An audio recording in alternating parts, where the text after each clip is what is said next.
No livro seguinte, sabe o que ele falou? Existem os espíritas desocupados que contaram até quantas vezes eu falei em cigarro. Eu falei, olha, o homem está atrás de mim, eu que me cuide, né? Eu que me cuide, né? Eu não sei porquê, talvez tenha sido coincidência. Nesses últimos anos eu levei 4 tombos que poderiam ter sido mortais, né? Mas não foram. Alguém botou a mão embaixo, né? Mas foram pesados, tombos muito pesados. Eu analisei 15 obras dele. Ele pega então essa figura venerável do Dr. Inácio Ferreira, um homem que viveu de 1904 a 88, desencarnou com 84 anos de idade, né? Ele pegou algumas características pessoais dele. O Dr. Inácio era um pouco, assim, não era ríspido propriamente, mas ele era aquela franqueza meio rude, né? Como nós dizemos lá em Minas, pão, queijo, né? Pá, ele falava mesmo, né? E ele fumava muito. Então ele pega essas características e põe lá. Agora, o que ele fala no livro, olha aí. Nós tivemos notícia da fundação do Hospital Esperança no Mundo Espiritual, através do Manuel Filomeno de Miranda, pelas mãos de Divaldo Pereira, que foi fundado o Hospital Esperança no Mundo Espiritual, que recebe lá muitos espíritas desencarnados. Eu entendo isso. Por quê? Porque muita gente que conhece espiritismo e tem alguma iniciação espírita, né, não tem condição já de chegar no mundo espiritual prontinho, ainda vai ter um tempinho ali de hospitalização e tal, né? Então, esse hospital, eu entendo que muitos espíritas vão lá, porque dali já saem pronto, porque já tem um conhecimento do mundo espiritual, etc. Pessoas que não têm conhecimento do mundo espiritual, primeiro vão se surpreender, não vão nem aceitar que continuam vivos, embora não estejam mais encarnados. Tem todo um processo diferente. É a mesma coisa você pegar uma criança que já cursou as primeiras séries do curso básico, com a criança que já está no ginásio. Se você receber as duas, para encaminhá-las para o ensino, vai ser diferente. Você seleciona para cá o que tem esse nível, para lá que tem esse nível. Não digo nível moral, que nós tenhamos nível moral melhor que os outros, mas tem um conhecimento já da vida espiritual. Então iam para lá esses espíritos. Mas o doutor Inácio diz que está cheio de espíritas lá, porque muitos espíritas estão todos desencarnando obsidiados. E ele diz que ele é o diretor do hospital. E ele fala, eu não sei quando é que vou me livrar desse karma. Gente, qualquer espírita mais ou menos equilibrado, você fala para ele, você vai trabalhar no mundo espiritual quando você desencarnar. Você tem certeza? Graças a Deus. Se o Chico falar para mim que eu vou continuar o meu trabalho, falasse para mim, eu ia ficar feliz da vida, né? Vou continuar o meu trabalho. Na verdade, todos nós continuamos a fazer aquilo que estamos fazendo. Por isso você procura fazer direito as coisas, porque nós vamos continuar a fazer aquilo que estamos fazendo na Terra. A morte não degrada nem eleva ninguém. A morte é apenas um banho revelador. E ele reclama, quando é que eu vou me livrar desse karma? Também sou suscetível a periódicas crises de depressão. Afinal, ao que me consta, ainda sou gente, não é? Diretor de um hospital psiquiátrico do mundo espiritual, dizer que acorda com depressão. Está danado. Isso é para desanimar muita gente. Sobre a questão, vocês já ouviram falar essa tese? Quando eu estou muito educado, eu falo nefasta, que Kardec reencarnou-se como Chico. É uma das invenções da treva, mais absurda, mas tem muita gente que embarca com isso. O que adianta eu ficar discutindo, perder horas e horas de discussão, para saber que Kardec, para discutir que Kardec não reencarnou como Chico, ou vice-versa, ou que o André Luiz foi Carlos Chagas. É outra coisa que a treva usa muito, para nos distrair do trabalho. Sobre a questão de Chico ser Kardec. Olha aí, no livro Na Próxima Dimensão, ele diz, são notáveis as coincidências, ou pontos de contato entre as duas personalidades, inclusive na semelhança física. Você vê, é tão absurdo, ele faz tão pouco do bom senso, da inteligência do leitor. Como é que eu vou dizer que o Chico parecia com Kardec? Diz que é semelhança física. Do outro lado do espelho, está aí, ó, o seu livro. O espírita tem a mania de sempre se julgar com a verdade. Ele ataca profundamente os espíritas, ataca o movimento espírita, a Federação Espírita Brasileira, né, o espiritismo de um modo geral. Olha o que ele diz. Porque perguntaram a ele, por que o senhor não volta lá para o sanatório e vai se comunicar lá? O médium me acolhe, me agasalha, abre a boca e só deixa passar o que não conflita com seus pensamentos. Sendo assim, o que vou fazer lá? Passar raiva? Passar raiva eu passava na condição de doutrinador, de dirigente dos trabalhos mediúnicos do sanatório, que fui por mais de 50 anos. Para quê? Só se for para xingá-lo. Você vê se um espírito equilibrado fala isso, né? Por favor, senhor médium, senhor revisor, não me queiram tolher a liberdade de dizer o que penso, da maneira que penso. Aliás, para que sabe que sou eu, basta mesmo que eu abra a boca ou que acenda um cigarro. O espírito, o mundo espiritual para mim. Vou dizer a vocês o que penso. Os meus gatos que ainda sobrevivem no sanatório, apesar da vontade de alguns de expurgá-los, serão melhores intérpretes dos meus do que os médios que andam por lá. Porque desacreditar a mediunidade mesmo. Os médiuns não querem estudar, não querem disciplina, ficam parados ao redor da mesa feito robôs, nem pensar eles pensam, esvaziam a mente de ideias esperando que os espíritos façam tudo. Está diminuindo todo o valor do médium. E depois mentem. Ele fala generalizadamente. Dizem que são inconscientes, que não se lembram de nada. Nós, os considerados mortos, em matéria de mediunidade, temos de nos considerar com essa percentagem, 30% nossos, 70% do médium. Quando, pelo menos, são 50% de cada lado, vá lá. Isso aí é para denegrir a obra do Chico. Fala assim, então, possivelmente, pelo menos 50% da obra de André Luiz veio da cabeça do Chico. Pode ser até 70% que ele fala. É exatamente para semear a desconfiança no meio espírita das obras. Nós temos a obra do Chico, eu acho que a obra de André Luiz é uma obra que veio desdobrar a terceira revelação. Se Kardec diz o quê, Chico, através de Chico, no André Luiz, como se dão as coisas, né? Raro o médium que nos permite o empate, isso sem falarmos nos médiuns que vivem colocando palavras inteiramente suas em nossos lábios. Os médiuns de hoje querem improvisar. Quanta mistificação. Fala, doutor Inácio, esse livro, o Bacelli pretende ter entrevistado o doutor Inácio, como se o doutor Inácio estivesse ali na frente dele, espírito, e ele perguntando para o doutor Inácio. Ele tem tão pouco respeito pelo leitor que não explica como é que foi, se foi psicografia, se ele ouviu e escreveu, não. Aí ele faz uma defesa prévia, atacando aqueles que analisam, né? É óbvio que, no mínimo, ouçamos com o respeito que nos deve merecer todo ceareiro bem intencionado, só que ele não era. Sem a pretexto de discordância e interpretação pessoal dos temas abordados, caçar-lhe o direito de falar, estendendo ao além-túmulo as sombras dos tempos medievais que, infelizmente, ainda pairam na terra. Ele me chamou mesmo de inquisidor, né? Ele me escreveu. Isso aí toda pessoa é potencialmente um médium, olha o que ele pergunta. Quanto mais perturbada, mais médium. Pobre Chico, né? Chico era o mais perturbado dos outros, né? Porque é muito médium. Quando se trata de estupro, creio que se deve dar à mulher o direito de decidir e respeitá-lo, seja qual for. Ele aí está legitimando o aborto em caso de estupro. E o espírita consciente nunca vai aceitar, se a criatura foi estuprada, o estuprador ou aquele que vai se reencarnar é um trio que tem ligações do passado.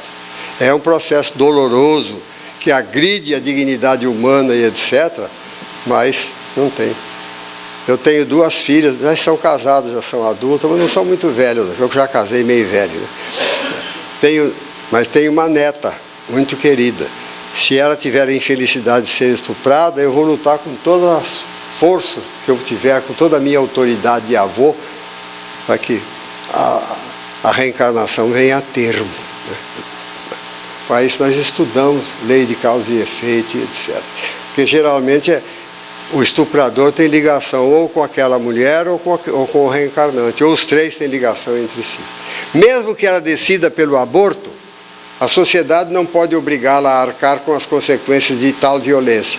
A pretexto de ética religiosa ou o que valha, não podemos traçar regras de comportamento para os outros.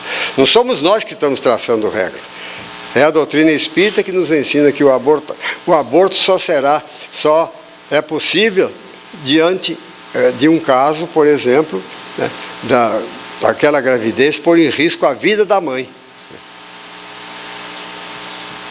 Então a gravidez do anencéfalo deve ser interrompida? Isso aí estava aquela história de anencéfalo. Depois a ciência mostrou que muitos anencéfalos não eram anencéfalos e muitos sobreviveram. Se os pais, e principalmente a mãe, tomarem decisão após a confirmação do diagnóstico, cabe-nos, repito, acatá-la sem recriminações. Recriminar, ninguém tem o direito de recriminar, mas se você estiver na sua esfera de decisão, você deve decidir, né? O senhor está fazendo graça. Não, estou provocando. Provocando a quem? Os espíritas ortodoxos. Gosto, adoro fazer isso. Ele é um debochado. Para quê? Para que eles saibam que não podem me calar. Ele quer mostrar sempre que ele é o tal, é o bom. Que não são os donos do movimento, nem tampouco espíritos missionários que se supõem. São, na verdade, um bando de ingênuos. Tenho dito, me segurando para não dizer mais. Só para determinado jornal, diz o médium para ele. Respondi a 3 entrevistas que não foram publicadas. Eu sei também quem manda você não contemporizar. Olha o conselho que ele dá para o médium. Faça política, é o que esse pessoal quer, ser bajulado. Diga que eles foram personalidades ilustres em vidas anteriores, ligados a Allan Kardec, etc. Você não mente? Como é que quer fazer parte da panela se não entra nela? Corrompa-se e terá acesso. Isso é conselho que o espírito dê para um médium. Você é contra, isso aí é no livro Chico Xavier Responde. Ele pôs barbaridades na boca do Chico nesse livro. É outra entrevista que ele disse que entrevistou o Chico, o espírito desencarnado. Ele pergunta a mesma coisa, a mesma pergunta. Creio que o assunto seja pertinente ao livre-arbítrio dos genitores. Só aí essa resposta, vocês viram, é igual a que ele deu no caso do... Em caso de estupro, é lícito o abortamento? Em caso de estupro, a única vontade que deve ser respeitada da mulher que foi vítima de semelhante agressão. Ele põe isso aí na boca de Chico Xavier, desencarnado. Resposta idêntica dada pelo Dr. Inácio. Mas você não era Allan Kardec desencarnado? Essa tese nefasta, né? Que muito espírita fica perdendo tempo fazendo pesquisa, em vez de tratar de estudar a doutrina espírita, de trabalhar no centro, até de fazer campanha do quilo, etc. Orar, pelo menos, para aprimorar-se um pouco, né? Fica aí fazendo pesquisa para ver quem era quem. E quem vocês pensam que era Allan Kardec? O Chico teria respondido. Quem vocês pensam que ele era? Olha como ele quer diminuir a figura de Kardec. E o que teria de dizer aos que afirmam que André Luiz fez literatura de ficção? Porque há pessoas que já falaram isso, né? Pessoas contrárias ao espiritismo. Isso é ficção. Olha o que ele responde. Que a ficção sempre se antecipa à realidade. Quer dizer, a obra de Chico é ficção. E quem foi Hippolyte Léon Denis Arrivai? Eu perguntei em Brasília, em 1981, para um professor de francês na França, estava lá no Congresso Mundial de Esperanto. Eu falei, você é professor de francês na França? Sim, sou. Você conheceu um homem que reformou a gramática francesa do século XIX e tal, disse assim. Falei, Hippolyte Léon Denis Arrivai. Oh, sim, grande. Kardec teria deixado o nome se ele não tivesse codificado o Espiritismo. O Espiritismo prejudicou a biografia de Kardec na França. Porque se ele tivesse publicado só os comentários dele no Livro dos Espíritos, os pensamentos dele, ele estaria na galeria dos pensadores franceses. E quem você pensa que foi Hippolyte? Alguém que, se não fosse os espíritos, teria vivido o mais completo anonimato. Kardec deixou um punhado de livros publicados. Um homem comum, como tantos outros que vivem esquecidos dos homens. Aí o doutor Inácio dizendo, o diretor do hospital, acordando mal-humorado, respondi ao cumprimento de Manuel Roberto com um simples muxoxo. Fui direto para o meu gabinete. Ele ficava mal-humorado lá como diretor do hospital. Agora essa aqui é terrível. A situação, conversando com um outro espírito, que desencarnou também como ele, bem idoso. Olha o que ele fala. Essa resposta até é imprópria para menores. Não, tem muita coisa bárbara, né? Nos livros dele. E tem de rezar muito, Longino, para não fazer besteira. Eu sei dizer palavrão, tirar a roupa. Veja se isso é conversa de um espírito. Para mostrar o quê? Se bem que agora com o Viagra a gente reage. É doloroso, a gente não sabe se ri ou se chora quando vê uma coisa dessa. O meu interlocutor gargalhou. Impagável, doutor. Veja se essa é conversa de dois espíritas no além. De dois espíritas normais, é. Porque tem um outro livro que eu não transcrevi aqui, uma conversa dele com Hernando Guimarães Andrade, grandes espíritas, contando anedota lá e coisa e tal, né, no mundo espiritual. Se não cuidarem, se cuidarem, não chegarão à minha marca com os cigarros que fumei a vida toda. Aí ele fazendo apologia ao fumo. Alguns estão irreconhecíveis com as rugas que têm no rosto, contando das velhas lutas, das lutas que enfrentaram na vida. Ele está falando, eu estou aqui agora, mas aqueles meninos que eu deixei lá com 30 anos estão todos velhos e rugados, entendeu? É isso que ele está se vangloriando. Né? E ele, olha o que ele fala.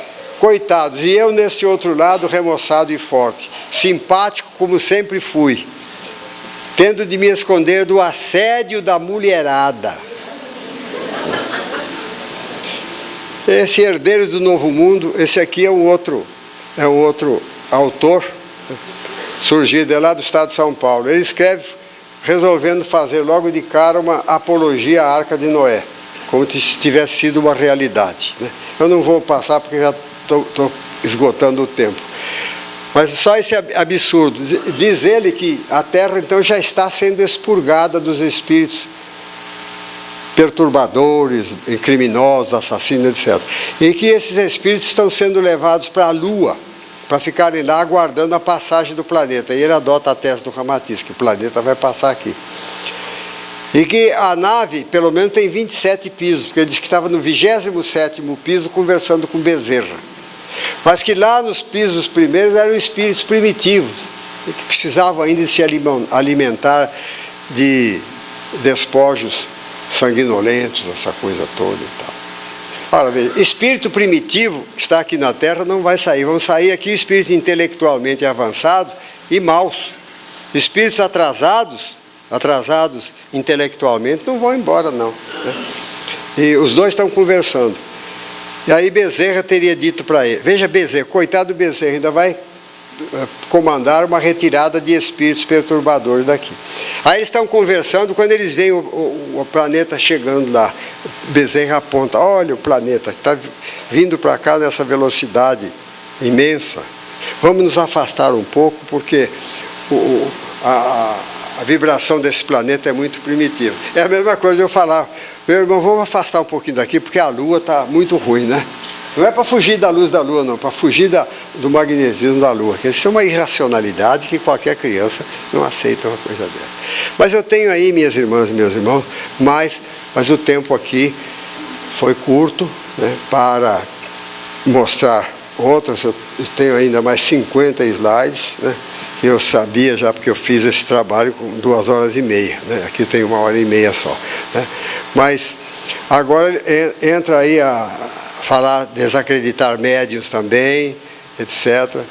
Esse livro Mereça Ser Feliz, alguém que leu obra do médium Vanderlei Soares de Oliveira, ele profissionalmente é psicólogo, e o espírito que se comunica por ele dizendo que é a irmã de For é muito sábio, uma obra difícil de você. Mas atrás de todos os ensinamentos tem um recadinho negativo para os espíritas, de desconforto, desconsolo, etc. Né? E diz que está havendo no meio espírita muita exigência dos dirigentes dos trabalhos, havendo muita exigência, pessoas assim que desrespeitam aqueles trabalhadores, etc., para insuflar a reação negativa dos trabalhadores. E nós sabemos que o mundo espiritual se organiza na base da hierarquia, etc. Então é para levar a criatura a se rebelar contra os organizadores do trabalho. Chama de disciplinadores, de intransigentes, normatizadores. E eu lembro então dos conselhos de Emmanuel, de André Luiz, etc. E tem um outro aqui, essa pomada Esperança. Pomada Esperança diz que foi feita, preparada. Eu vi a fotografia deles, um latão dessa altura, desse tamanho assim, e o médium mexendo com a pá. Diz que ela traz essências de planos espirituais superiores. Só que eles patentearam a pomada. E se é para o bem da humanidade, deixa que fabriquem, né? Não, a receita é patenteada e é guardada em segredo. Aí esse aqui, ele mistura, esse Pai João, é outro que o Robson Pinheiro, que está querendo trazer a Umbanda para dentro do Espiritismo. Eu respeito a Umbanda. Há umbandistas e trabalho de Umbanda muito nobres. Agora, Umbanda é Umbanda, Espiritismo é Espiritismo, né? E ele quer misturar as coisas, né? Agora, eu só queria mostrar para vocês os efeitos terapêuticos dessa pomada. Olhem aí, vão olhando bem depressa. A pomada cura isso: proliferação de larvas, infecção de aura, purgação energética contínua, acoplamento de elementos vivos de magia, incluindo aparelhos parasitários. Eu não sei nada do que é isso. Mal olhado, então você lambuza de pomada, você não tem mal olhado. Acúmulo de matéria mental mórbida proveniente de sentimentos repetitivos. O que é sentimento repetitivo? Acúmulo de matéria mental de angústia em função de estado crônico de insatisfação. Quer dizer, a pessoa está com depressão aí, toca a pomada nele. Tem mais, formação de coágulos dos chakras que podem ser comparados ao colesterol LDL ou maligno. Acúmulo de matéria fluídica infecciosa decorrente do uso de medicações alopáticas. Então você não precisa tomar cuidado com o remédio. Formação de idioplastias autônomas que produzem campo mento-energético, desvitalização e tal. Alterações na constituição da composição da aura dos predadores naturais presentes nos ambientes cujo campo espiritual é de baixa frequência. E depois ainda tem esse Robson Pinheiro, que esse aí quer trazer mesmo a Umbanda para dentro do Espiritismo. Eu respeito a Umbanda. Umbanda tem umbandistas sérios, trabalhos sérios que curam, ajudam muita gente. Mas Umbanda é Umbanda, Espiritismo é Espiritismo, nós não podemos misturar. Vocês me perdoem ter corrido assim, não ter terminado o trabalho, porque o trabalho foi programado para mais. Mas quem quiser, eu deixo o meu e-mail aí. Agora tem as coisas atribuídas até a Chico Xavier, que vocês arrepiam se ouvissem. Aí, ó. Análise de livro mediúnico. Quem quiser, anote, me peça que eu mando as análises todas. Tenho 20 e poucas análises, né? Aí se tiver estômago para ler, como eu tive estômago para ler também, para escrever isso aí. E quem tiver interesse em evangelização da criança, pode baixar esse site aí, que recebe os planos de aula, só imprimir e usar. Pode usar no culto do Evangelho no lar, né? Para lar onde houver criança, o culto do lar deve ser voltado às crianças. Culto do Evangelho no lar, minha gente. Muitos lares espíritas estão deixando de usar essa bênção. Quando você faz o culto do Evangelho no lar, você ilumina a sua casa. Imuniza a sua casa contra os efeitos de espíritos inferiores que podem atrapalhar a sua vida e etc. Quanta gente sofre até problemas físicos que não teriam aparecido se usasse a oração em casa. Meu lar, meu santuário maior. Nós não temos templo religioso. O templo nosso deve ser nosso lar. Muito obrigado, que Jesus nos abençoe. Nós agradecemos ao José Passani, se assim me permite chamá-lo. Não agradece não, eu que agradeço vocês, tenho tido paciência, porque isso fica aqui na minha garganta, quando eu tenho a oportunidade de botar para fora, eu dou graças a Deus. Que bom então, né? Que contribuiu muito com a nossa noite, nosso conhecimento, que trouxe informações valiosíssimas a fim de refletirmos. Essa casa, passamos, ela é nova ainda, mas ela completou 61 anos no mês passado, no mês de maio, e nós todos que nesse momento nos encontramos como tarefeiros dessa casa, nos esforçamos para manter os princípios doutrinários dos quais ela foi fundada e dos quais nós aprendemos. E é importantíssimo que nós, como comunidade espírita, tenhamos esse discernimento, porque quando cada um de nós está lá fora e nos dizemos ser frequentadores da casa de Jesus, nós estamos sendo da casa de Jesus. Então é preciso que tenhamos amor, respeito e que juntos consigamos levar esse projeto há muitos anos à frente. Nós temos diversos grupos de estudos, diversos dias e horários na casa, estão todos convidados, porque tivemos a prova aqui do quanto precisamos ainda de obter conhecimento. Foi uma honra recebê-lo. Nesse momento, então, convidamos a todos aqui presentes, encarnados e desencarnados, para juntos, em sentimento e em pensamento, agradecermos a Deus, nosso Pai, Criador, que nos concedeu a dádiva da vida, a Jesus, o nosso mestre e amigo, pelas suas lições de amor e de paz, ao Sr. Allan Kardec, que nos legou a doutrina espírita, ilumina as nossas consciências e nos liberta dos atavismos, nos propondo a fé raciocinada. Abençoada doutrina, que nos permite a melhor compreensão da proposta do Divino Jesus e que nos oportuniza encontros como estes,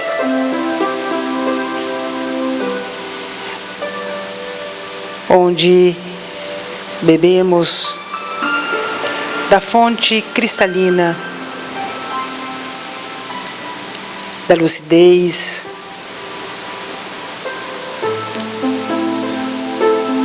do trabalho abnegado de servidores encarnados e desencarnados que nos convidam